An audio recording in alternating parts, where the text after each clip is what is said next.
Hey YouTubers, what's going on? It's been a long time since we've posted another video, so apologies for that. We're going to try to get more content out there to you guys, but we're getting close to season, so we would do a lot of prep for that. A few other things been going on here, but today we are doing a video or a review of the new Cabela's Outfitter Gen 3 IR camera. Stay tuned.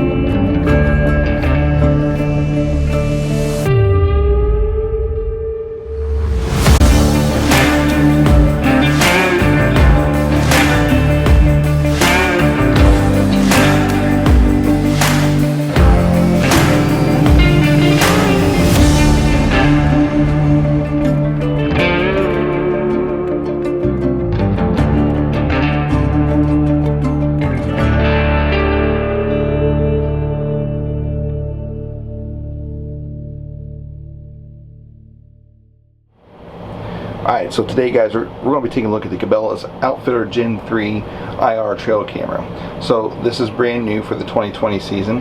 This camera boasts a up to 30 megapixels, just under a half a second of shutter speed, an IR flash up to about 100 feet, and an 80-foot detection range.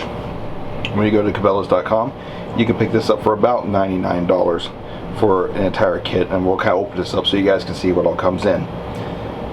So, kind of some of the key features it does come with a 2.4 inch LCD color screen. So if you want to look at your pictures in the field, you can. Also, it doubles as a way for you to aim the camera during the setup, which I'll show that to you guys once we get outside and start working with the camera itself. So it's going to give you your images that are dated and have a timestamp. It's going to come with a 6-inch nylon strap with a buckle. You're going to get a 16 gigabyte SD card and 8 AA batteries to run the camera. Just to go over some more of the features with you guys. Like I said, it comes up to a 30 megapixel resolution. You have a trigger speed for your photos of just under a half a second. Trigger speed for the video is at a half second. IR flash distance, which will give you about 100 feet. Your video resolution is of the 1080p HD, 720 HD, or up to about 30 frames per second. You have a detection distance of up to 80 feet. Recovery rate of 2 seconds. It does come with a time-lapse mode. So kind of like the old plot watchers, you could set it up on the field and just run it as a time-lapse to catch any activity, so it doesn't need to be triggered. You can go up to 6 images per trigger on a multi-burst or like a multi-shot mode. And they're boasting up to a 1 year of battery life. I'll let you know if that's true. I've only had it out for the field for about a week, so we do have a couple photos I'd like to show you guys examples of the photos you'll get from it. And as you guys can see, the power source is the 8 AA batteries or 12 volt.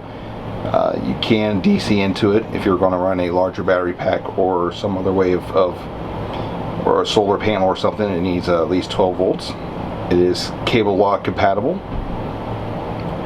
And you can see the accessories again, which I already read off to you guys. So next up, let's go ahead and unbox this so you guys can kind of see what we're looking at here. Here we go, so we open it up. Now, we'll start here. Get your 16 gigabyte card.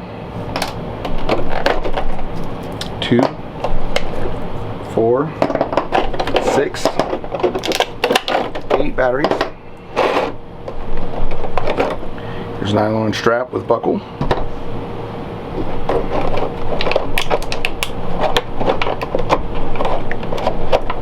And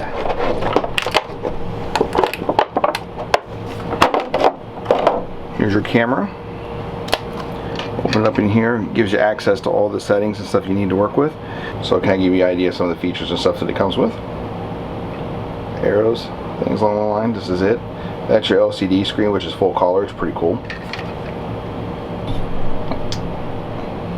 for your to plug your camera into your computer or any type of other USB kind of cable.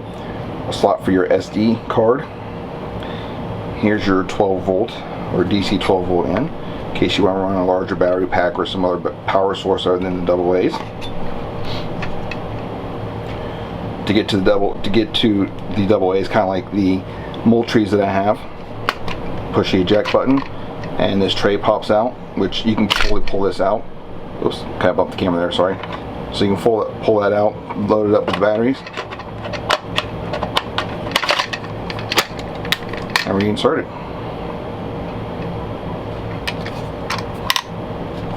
It's a pretty lightweight camera, not after you get the batteries in it, but you know, it's still not that heavy. So here's where your straps will go through, where you can strap it to the tree. Here's a place where you can lock it to the tree. You have a way to, if you have the adapter, you can set it on a tripod or other accessory, you know, with the tripod type screw, where you can screw it in that way. And of course, probably one of the most important things is the manual. Who am I kidding? Who needs the manual? We can figure this out on our own, right? You've done trail cameras long enough, you can figure it out. But you can't read the manual if you want, and there's no shame in it. If you want to read and think about all the features and stuff, you can work through it. So next we're going to take this outside so you guys can see it as we set it up and view some of the features to it. And then at the end of the video, I want to add a few of the photos we got from actual use in the field on a couple of trails that we'll be hunting this year. So see you outside. Alright guys, so we're out here, we're getting ready to set up the camera. I brought everything outside with me so you guys can kind of see how this goes and how this will work out for you out in the field setting it up. So let's get started here. First off, number one, let's open up the flap. Like we showed inside, we're going to hit that eject button to get the battery compartment to pop open for us. It sticks a little bit, just a little bit of firm pressure, you'll get it out there. But here's our battery pack, which you could probably put this up on the tree first if you wanted to. Let's just work through it this way here. So as you can see on this, it tells you which way it wants the batteries to go. Up here it has two little metal contact points. Those are the ones that actually go up inside the camera. So we'll take our AA's.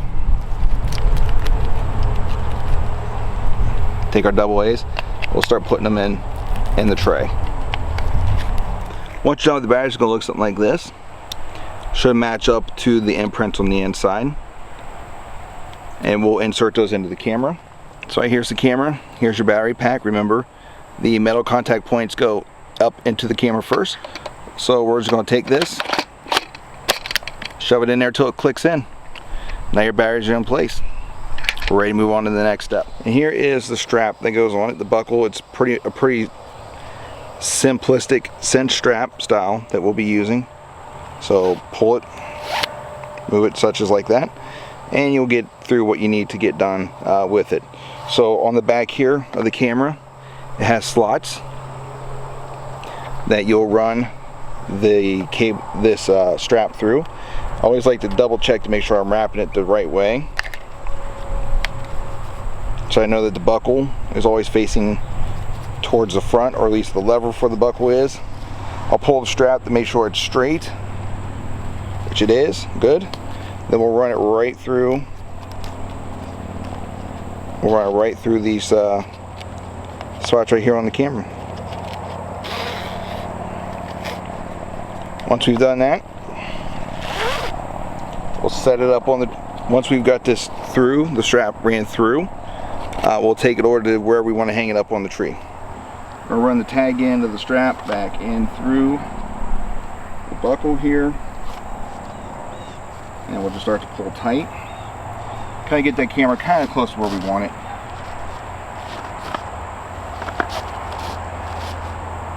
And then we will just start to pull it tight.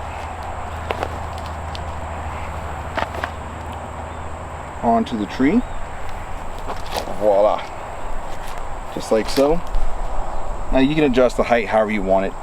You know, you guys have been dealing with trail cameras, you kind of know how this works.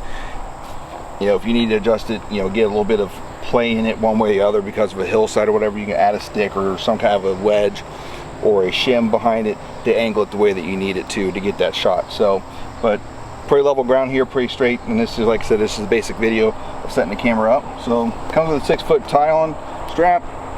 And get it strapped there nice and tight. And then we'll bring you in closer so you guys can see the menu functions and stuff on the camera. All right, so here we are. This camera's got a few different settings on it. It has an off, an aim, and an on. Remember we seen the SD card earlier. Goes into the side slot here. We'll start the SD card. We're going to set it over to the aim section here. So the camera's come on, you'll see it say Cabela's for you. And now this camera's on now, where the camera's actually active. And what it's doing is it allows you to aim the camera. So you'll probably see yourselves here in the camera right this moment. So we'll adjust that here in a minute once we get a chance here. So we're going to go right into the menu. So I'm going to hit M to start bringing up the menu. So we can set the clock. We can hit up to set the time, over to adjust over to the minutes. And we'll just hypothetically set it for that right now. I know that's not the time, right? It is right now. Hit OK, I'll take you back out as if you're done. Continue to hit over though to get down to the date.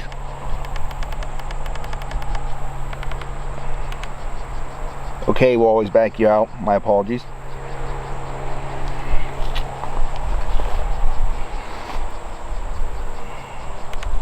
Go back in there again. Hit over to go to the next section. Today is the 23rd. Look at that, 2020 already. It's a new camera, don't change a year yet. Give a little bit. So we hit over, should be good to go. If I keep hitting over, it'll keep cycling back up to the top of the time. So hit OK, hit down, hit OK. Or I can switch between photo and video or photo and video.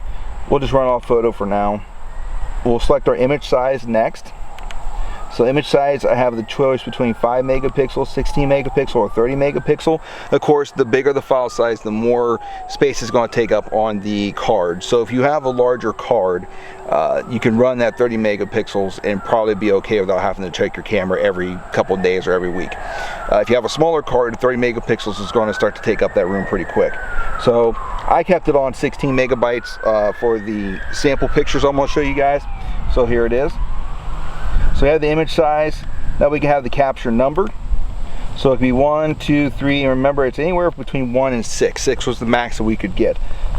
So we just cycle up and down to find one we want. I usually like a good 3 image burst. I haven't done the 6 yet. We'll give it a try one of these days, but I usually stick it on between about the 3, between 1 and 3. So I'm done here. So it's going to tell me to hit the menu to go back. Interval is my next option, so I'll hit interval. So I want every 2 seconds. So for it to reset 2 seconds, 5 seconds, 10 seconds, 20 seconds, 30 seconds, 60 seconds. That just allows you the variability. So if you're sitting on a feeder and it's a very stationary spot that a deer are probably going to spend a lot of time at, then maybe a 60-second interval will work best for you, because you'll catch that photo of the deer there, and if they're going to be there for a while, if you have a 2-second interval, it's going to be taking the picture of the same deer over and over and over and over and over again, and essentially give you hundreds of photos in just a few minute span of the same deer, versus a 60-second interval. And of course, it's hypothetically speaking, with 60-second interval will then give you, it won't take as many pictures, so it'll save space on your camera if you're looking at a stationary spot. However, if you're in a high traffic area, such as a crossing point of a couple of trails, or you're overwatching a trail that's got a lot of traffic of different deer or a lot of deer moving through, then maybe the 2-second interval is better for you so you don't miss a deer. So just some general ideas of where those intervals come in. I usually run about a 5-second interval with mine. That's just my personal preference. You guys do whatever works best for you. Not telling you what to do at all with that. I usually run a 5. Alright, so sensor level. Once again, this kind of depends on your area.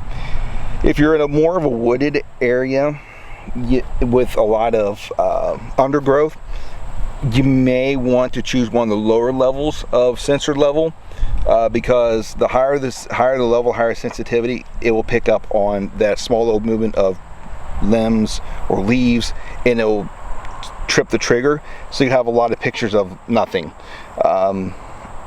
if it's not so thickly, you know, if the vegetation's not so thick, there's not a lot of obstructions or things in the background that may trip the trigger, then you could probably run with a higher sensitivity. I usually run off the highest sensitivity anyways on all my cameras. I don't want to miss anything, so I do end up with a few photos that are just blank. So we'll switch it over to the high. Hit OK. Flash mode, push down to get down to it. Open it up. You have power save, long range, or fast motion.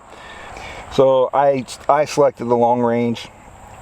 So far I haven't had an issue with anything yet, so I went with long range. You can set the active time on this, which I thought was pretty cool. So I can do these settings on or off.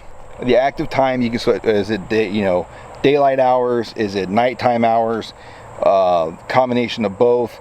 You know, it allows you to set when you want this camera to be active based upon the activity. This is pretty much just saving battery life and also your card as well. So I don't even mess with it. But if we want to go into it, we can go into it. What this allows you to do is, all right, so I want it to be active starting here and stop being active here. You can change what time you want the camera to run. Like I said, all daylight hours, all nighttime hours, somewhere in between. It's up to you and what works best for your area. So we'll go menu back. I'm going to go back into this. I'm going to turn that setting off because I don't use it. You can set the time lapse. Hit OK. You go in there and decide if you want to run a time lapse. It allows you to go through time lapse frequency, so how many seconds in between each photo, you know, like 10, 15, 20 seconds. So we'll get in there. It gives you every 5 minutes, 10 minutes, 15 minutes, 30 minutes, 60 minutes. So I do not run on a time lapse, although I have in the past used something in a time lapse to where it excuse me, on a field where I had up in the tree looking down over the field, because I didn't know exactly, I didn't expect deer to come close enough to the camera all the time to trip it off. I wanted to see what was coming into the field, so I just did a time lapse and was able to cycle through all the photos and see, you know, when and from where the animals were coming from. It was a pretty cool little feature. So we'll go back into the time lapse features. So we'll go time lapse period. You have A and B, so you have an A start, you have a B start. So the A, I want to run 6 a.m. to 10 a.m. and then not run again till 7 p.m. till last light on the B setting. So that's a pretty cool little feature there that they give you. So go back into time lapse. I'm going to turn it off because I don't use it.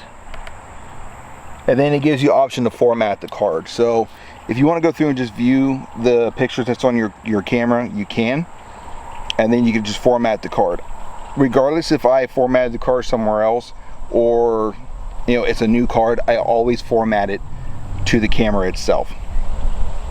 This ensures me, and this is for cameras that have that option. There's some Ultra cameras that do it.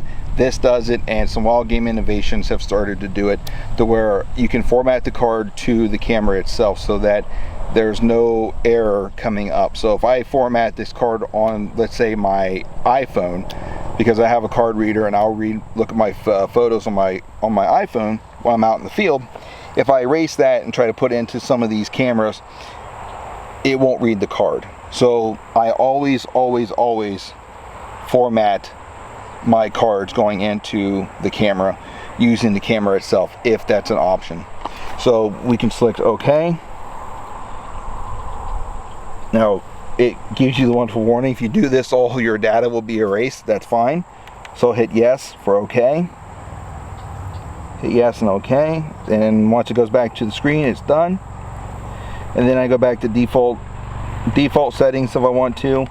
Language, change the language on this if I need to. Or you can also name your camera. So if you have multiple cameras out, you can name what location it came from to help you kind of manage your herd and stuff, or kind of manage your locations. We do that every so often. I'll do that, but not usually, because I can tell looking at the photo what location it came from. But it does give you a quick reference point. In the event that you need to do a software update or need to reboot this camera, you can plug it in, get the software update, plug it into the computer, download whatever updates you need to, plug this in, and then do your update from there. and it'll give you a listing of what version you're on, and then we're back up to the top. So that's it. So that's it on actually all the settings you can go through on the camera. So let's back out of there. So now we're back to the aim portion of this. I have a windmill in the back of on the back of my property close to the pond, and you can start to see that appear. And now I'm appearing here too. You can start to see it appear on this. Now, as you can see, the red light's flashing to let me know that it's picking up motion. All right. So the windmill is right. Let me get in here real quick. The windmill is right there. So if I want to center the camera on the windmill, I can move it whichever way I need to, which it's opposite the way you think it should go. And then now I can center the windmill now and target it up, target it a little bit more. So you're seeing that our camera comes into view a little bit more. But I was able to center up the windmill now. So it gives me the ability to aim my camera where I need it to be on the trail. So that's it. That's all the setup features. It's everything that's there. It is a fairly simple camera to hold or use. What I do like about it though is it does give you the ability to know how many photos that you're going to have, or how many photos you got or left. So this one with a 16 gigabyte card, we get around almost 4,800 or 4,800 photos. So it'll hold a good bit. Gives you the time and date down there at the bottom. So like I said, the time's not right on there. I didn't set it up, let you know what your settings are and things. So overall, I'm pretty impressed with this camera. I'm going to start throwing in some images that we've taken out in the field, which is impressive. For being a $99 camera, they were impressive. So they're going to start appearing now. We'll cycle through a couple of these and just look at the detail. The detail both daytime and nighttime is phenomenal, in my opinion. Cabela's has really hit a good mark with this camera. Alright guys, so that's our review on the Cabela's Outfitter Gen 3 IR camera. Hopefully you guys enjoyed this. Definitely worth checking out. I am really impressed with this camera for what I've seen in a week of operation. Daytime and nighttime photos have turned out really good for us. So I'll cycle some of those photos here at the end. You got to see a couple of them earlier in the beginning. If you have any questions or comments, guys, feel free to leave those down there in the comment section. I'll make sure to answer those. If not, Josh or Samuel will answer those for you guys as soon as we can. Thanks so much for your time watching the video. If you're new to us, please feel free to go ahead and give us that thumbs up. You can subscribe to our channel, especially at the end. We'll have some tags there for you guys to subscribe in, or check out some of our other content and our other gear review, which has gotten pretty popular, which is for the TrueFire through-fire release. Until the next one, guys, thanks for watching. Stay safe out there, and God bless you guys.